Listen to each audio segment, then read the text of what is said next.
So, we all have an experience of feeling lost, of wanting to feel more connected to ourselves, of wanting to have a deeper understanding of who we are and what we want. And I want to share a story and really just kind of what my journey has looked like as I have navigated these same feelings. So, my name is Amanda Upton, and this is what I do. This is what I focus on, and this is what I love is helping myself and helping others and really creating a community around loving ourselves through self-care. Okay, so this is how my journey began. Many years ago, about 17 years ago, I was married to the wrong person. I was working at a bank as a loan closer. I had a small little house. It was a purple house with a red door and a green trim. I had dinner on the table every day at 6. We had ducks, we had chickens. On the weekends, we were building a patio. We built a fence. I tiled the bathroom. I painted the whole house. It was like that kind of a life, okay? It was a predictable life. It was what I thought I always wanted. And I thought that the person I was with was the person that would support me in the life I wanted, even though I didn't wasn't very clear on what I wanted, other than I wanted this house and I wanted to do these things. But I was deeply unhappy. I was deeply unhappy. And I would not have used those words back then. I wouldn't have described it that way, but I was unhappy. I was lost. I didn't know what I wanted exactly. I didn't know what I needed exactly, but I knew that something wasn't right. I knew that I didn't feel the way that I wanted to feel. So, one thing that I had that was very consistent in my life was an exercise routine. And there was a local YMCA where I would go and take exercise classes. And I was very committed to exercise. I loved to exercise. That was something that was a part of my life for as long as I can remember. And so I was engaged in a lot of fitness classes and I took classes every day. And I also really wanted to teach fitness classes. So I would take all kinds of classes like kickboxing and step aerobics and that class where you slide from side to side on that thing and weightlifting. I mean, I did everything because I just wanted to learn how to be a good teacher and I loved exercising. And the truth is, I wasn't conscious of this then, but I can look back and see it that I would go to these exercise classes as a way to escape. I wanted out of the life I was in. I would use it to just kind of take an hour off of my life to escape. And I had this routine of going to the YMCA. And one day there was a brand new class that was being offered. It was something I'd never heard of, I'd never taken, I knew nothing about. It was called NIA, NIA. And NIA combined martial arts and dance. I love to dance. Martial arts seemed interesting. I said, okay, I'm going to do this class. So I took the class and it sounded like this great way to exercise. Oh, I'm just gonna get so sweaty and get my heart rate up. Oh, it's gonna be great. And I get there and it's like unlike anything I've ever done before in my life. The gist of the class was we moved our bodies in all these different ways of dance and martial arts, but the intention behind everything was to pay attention was to pay attention to how we were feeling and to move authentically and to move freely, to not do what the teacher was saying, which was what I was so used to, not trying to mimic my movement to be just like the teacher and to do a certain number of reps.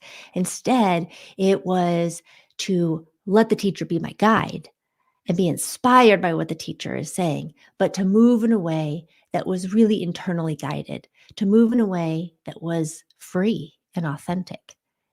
And this was a brand new experience for me. I had never done anything like this. I had been a part of dance classes and exercise classes for years, but I had never been asked to move in a way that was the way I moved, the way that I wanted to move. So it was foreign. It took me a long time to relax into it, but I kept going back. I kept taking the class. It was offered twice a week, and I went both those times. I made it a priority. I never missed a class.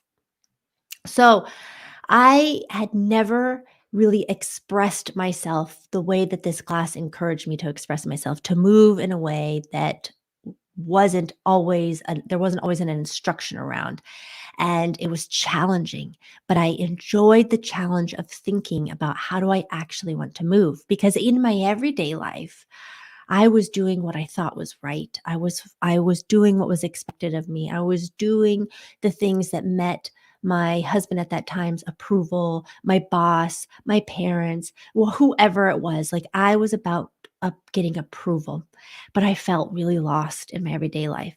And so I would feel this checked out, kind of numb, lost feeling in my life. And then I would go into NIA, I would go into my NIA class, and I would feel myself consciously.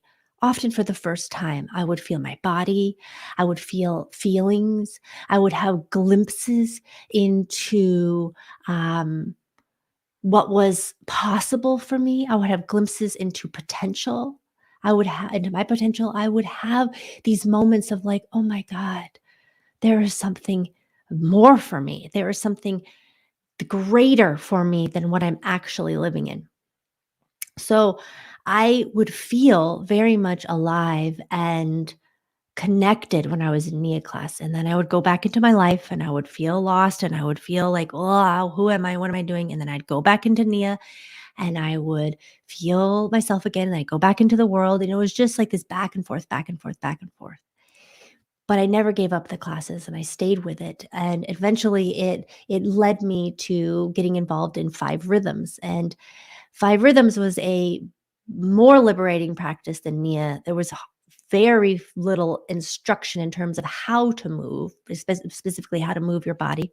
And it was about really deeply, truly moving in an authentic way, moving your body in all ways and really experiencing the depth of yourself. It was so big. I was often very scared, but I did it. I loved it. And I showed up for classes and workshops and anything I could do, I would show up and do those things. And so not only did these classes, Nia and Five Rhythms, give me something to hold on to, I really think of it as that they gave me a lifeline. I was so not sure what the heck was going on in my life, and it was so painful. But these classes would give me something to hold on to. They would give me a lifeline. And what the other thing that was happened for me in these classes is that I would experience this authentic movement and I would experience like, okay, if I can move myself in an authentic way, and this is true for me, this movement, then, and this authentic movement is like me, then it's got to be true that outside of this space, of this movement space, that there is a truth for me out there, that authentically living my life could also be true, that I could move authentically in this class and in my life. I began to connect those. And I also began to notice that, like, when I'm in Nia and when I'm in Five Rhythms, I'm with people who are interested in expanding themselves as well, and learning about themselves and connecting with themselves and living in a truthful and honest way. And by being with these people, and often these people that I was in class with were chapters ahead of me, right? So I got to see, like, oh, well, that's possible if I keep doing this work. That's possible if I keep doing this.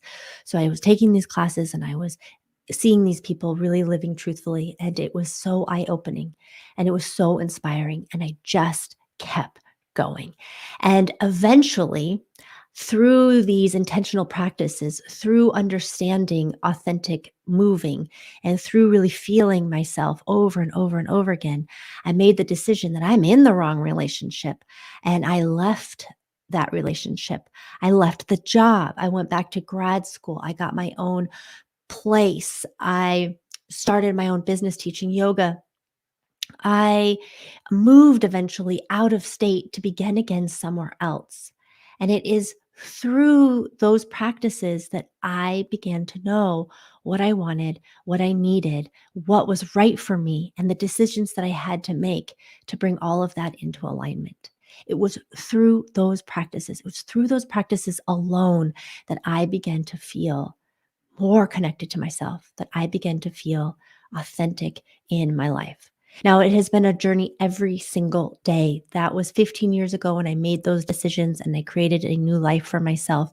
And every day since then, I have been engaged in an intentional practice. I might miss a day here or there, but the focus has been there. The commitment has been there to be engaged in intentional practice.